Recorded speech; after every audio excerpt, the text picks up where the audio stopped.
И едем, размышляем.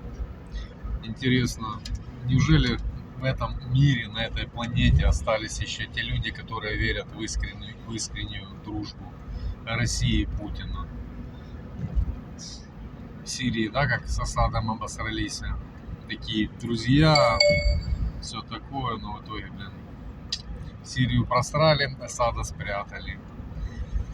Сейчас что в Венесуэле происходит, да, с Мадуро.